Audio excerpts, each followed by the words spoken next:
حضرت سلیمان علیہ السلام اللہ کے وہ برگزیدہ نبی گزرے ہیں کہ جن کو اللہ نے دنیا کی سب سے انوکھی بادشاہت عطا فرمائی تھی۔ آپ کی حکومت کسی ایک ملک یا سلطنت پر نہ تھی، بلکہ اللہ نے آپ کو پوری روئے زمین کی سب سے نرالی اور انوکھی بادشاہت عطا فرمائی تھی۔ دنیا کی ہر مخلوق کو اللہ نے آپ کے تابع کر دیا تھا۔ دنیا کی ہر مخلوق ہر وقت آپ کی خدمت میں موجود رہا کرتی تھی۔ اس خوبصورت حکومت اور بادشاہت کے ساتھ ساتھ آپ کو خوبصورت اڑنے والے گھوڑے بھی عطا فرمائے گئے، جو کہ سفید پروں والے اور نہایت ہی خوبصورتی کے حامل تھے۔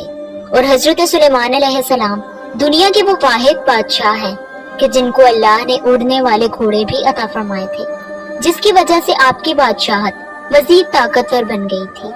یونان کے لوگ حضرت سلیمان کے اڑنے والے گھوڑے کو پیسس کے نام سے بھی یاد کرتے ہیں۔ یونانی لوگوں کا ماننا ہے کہ یہ گھوڑے یونان میں ہوا کرتے تھے۔ ان کے مطابق ان اڑنے والے گھوڑوں کو وہی اڑا سکتا ہے جو کہ نہایت ہی نیک دل اور اچھا انسان ہو۔ یہ گھوڑے خوبصورتی کے ساتھ ساتھ نہایت ہی طاقتور اور عقل مند بھی تھے۔ تاریخ کی کتابوں میں ایک ایسے گھوڑے کا بھی ذکر ملتا ہے کہ جس کو یونیکارن کہا جاتا ہے۔ یہ گھوڑا بھی انہی اڑنے والے گھوڑوں کی نسل میں سے تھا۔ اس گھوڑے کے ماتھے پر ایک سینگ تھا جو کہ نہایت ہی خوبصورت اور شفا والا مانا جاتا تھا۔ قدیم لوگوں کا عقیدہ تھا کہ اس کے سینگ سے بے شمار بیماریوں کا علاج ہوتا ہے۔ کیا آپ جانتے ہیں کہ پروردگار عالم نے حضرت سلیمان علیہ السلام کو جو اڑنے والے گھوڑے عطا فرمائے تھے وہ کہاں سے اور اللہ نے ان کی نسل کو کیوں ختم کر دیا، اور حضرت سلیمان کو یہ اڑنے والے گھوڑے کہاں سے ملے تھے، اور آپ سے ایسی کون سی بھول ہوئی تھی کہ جس کی وجہ سے حضرت سلیمان نے اپنے سب سے زیادہ پسندیدہ گھوڑوں کے پروں کو کاٹ دیا تھا، اور کیا ان اڑنے والے گھوڑوں کا ذکر قرآن و حدیث میں بھی ملتا ہے یا نہیں، ان سب کے بارے میں آج کی اس ویڈیو میں ہم جانیں گے۔ گھوڑا اللہ کی وہ مخلوق ہے جو کہ نہایت وفادار جانور مانا جاتا ہے۔ قدیم زمانے کے لوگ اپنے گھوڑوں کے ساتھ ساتھ ان کا شجرہ بھی یاد رکھا کرتے تھے۔ یہ گھوڑا کس نسل میں سے ہے اور اس کا کیا نام ہے؟ جب حضرت سلیمان علیہ السلام نے ملکہ بلقیس کو اپنے دربار میں طلب کیا اور ان کو اللہ کی وحدانیت پر ایمان لانے کا کہا تو ملکہ بلقیس نے دعوت حق کو قبول کر لیا اور اللہ کی وحدانیت پر ایمان لے آئی۔ تو حضرت سلیمان علیہ السلام نے ملکہ بلقیس سے نکاح کیا تو وہ آپ کے اڑنے والے تخت سے بہت خوش ہوتی تھی، اور ان کی خواہش تھی کہ وہ بھی حضرت سلیمان کے ساتھ ہوا میں اڑ کر سفر پر جائیں اور سیر کریں۔ ایک مرتبہ ملکہ بلقیس نے حضرت سلیمان علیہ السلام سے عرض کی کہ آپ ہر وقت اڑنے والے تخت پر بیٹھ کر پوری دنیا کے سیر کرتے ہیں، میری بھی یہ خواہش ہے کہ آپ کے ساتھ اڑنے والے تخت پر بیٹھ کر دنیا دیکھوں۔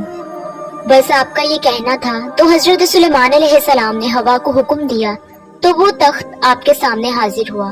آپ نے ہوا کو حکم دیا کہ ملکہ بلقیس کو پوری دنیا کی سیر کرواؤ۔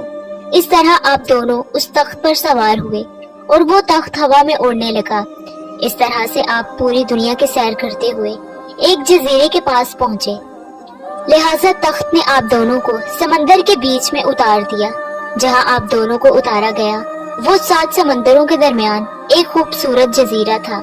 ملکہ سبا اس جزیرے پر اتر کر سیر کرنے لگی کہ اچانک ان کا گزر ایک ایسی جگہ سے ہوا کہ جہاں پر کافی سارے گھوڑے موجود تھے۔ بس ملکہ بلقیس ان گھوڑوں کی خوبصورتی کو دیکھ کر ہوش ہوئی۔ جنات کو حکم دیا، بس تمام جنات نے کہا کہ یہ کام ایک ہی جن کر سکتا ہے۔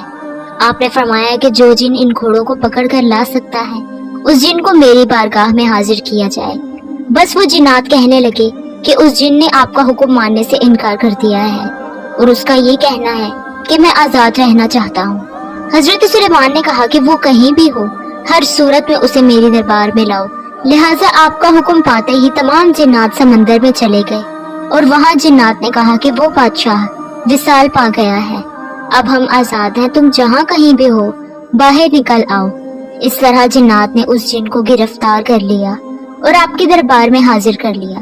اس طرح جب اس جن نے حضرت سلیمان کو دیکھا تو وہ ڈرنے لگا اور حضرت سلیمان سے کہنے لگا کہ مجھے کچھ مت کہنا، میں آپ کے حکم کے مطابق وہی کروں گا۔ بس حضرت سلیمان نے اسے بتایا کہ اس طرح سمندر میں ایک جزیرہ ہے کہ کہ جہاں میں نے ایک عجیب نسل کے گھوڑوں کو دیکھا جن کے خوبصورت پر تھے اور وہ اڑنے والے گھوڑے تھے۔ آپ کی بات سن کر سمندری جن نے کہا کہ مجھے معلوم ہے کہ وہ سمندری گھوڑے کہاں ہیں۔ حکم پا کر جنات نے ان گھوڑوں کو حضرت سلیمان کی خدمت میں پیش کر دیا۔ لہٰذا یہ گھوڑے جیاد نسل کے تھے جو نہایت حسین و دلکش اور تیز رفتار تھے۔ حضرت سلیمان نے جنات، پریوں سب کے الگ الگ گروہ بنائے تھے۔ اس طرح ان اڑنے والے گھوڑوں کو ایک الگ درجہ دیا گیا۔ آپ اپنے ان اڑنے والے گھوڑوں کو جنگوں میں استعمال کیا کرتے